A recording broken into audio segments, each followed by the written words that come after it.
If you didn't hear that V-2 rocket coming, that was the point. The Nazi superweapon didn't turn the tide of the war like they wanted, but it changed the entire course of human history.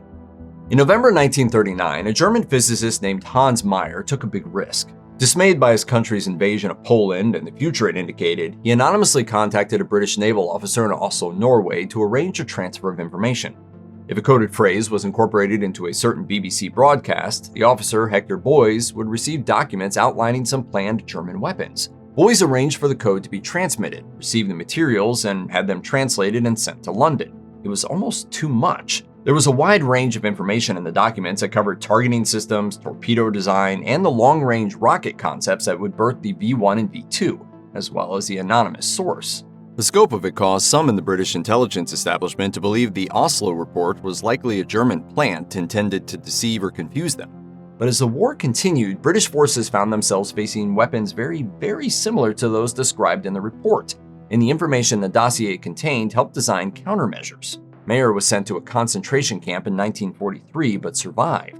He died in 1980, having privately confirmed his identity to one of the British researchers who used the Oslo report after the war, and his name and role in undermining the German war machine remained secret until 1989.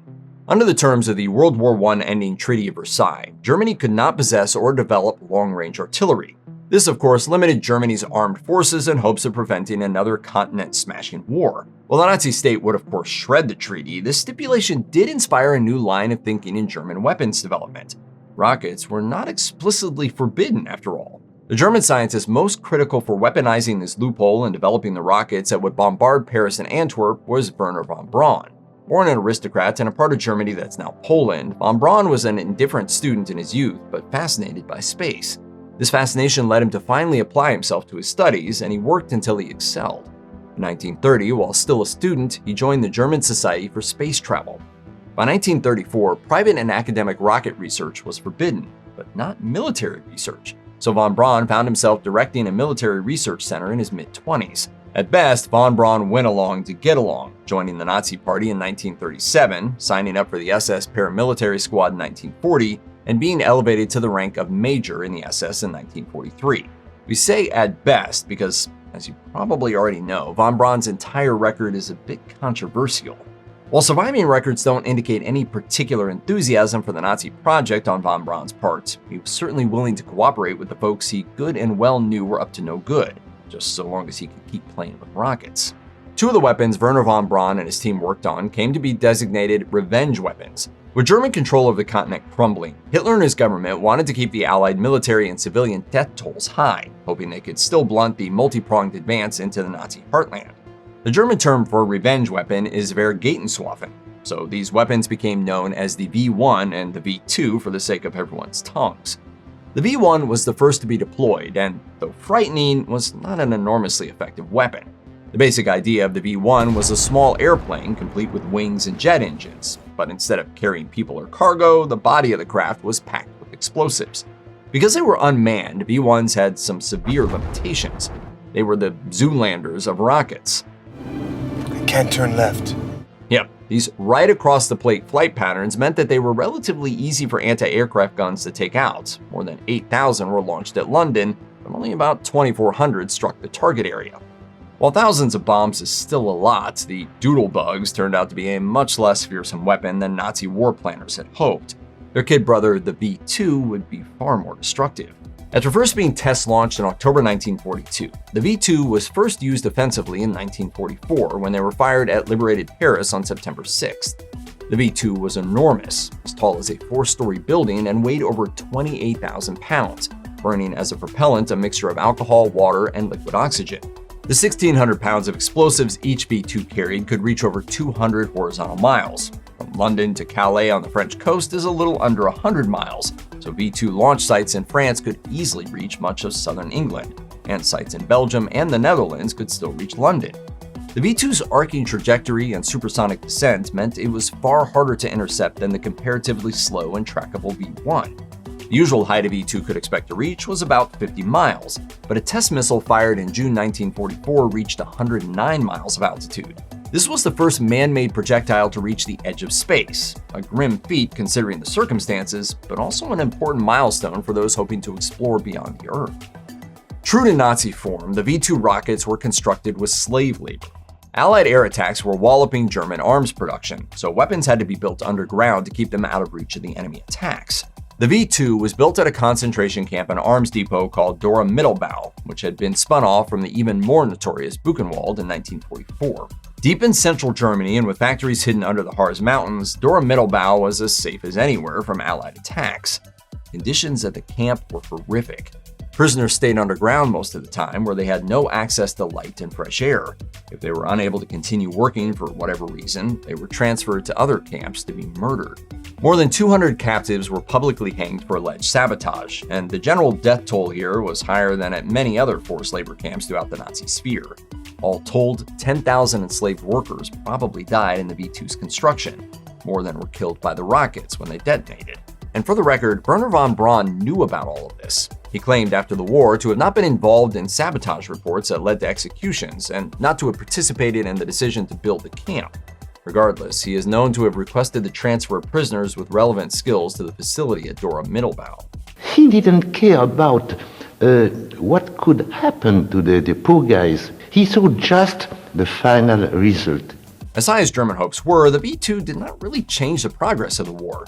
I know you're probably saying, duh, but think about this. Psychologically, it's difficult to imagine any of the Allied participants giving up in 1944 after 5 bloody years of the war in Europe.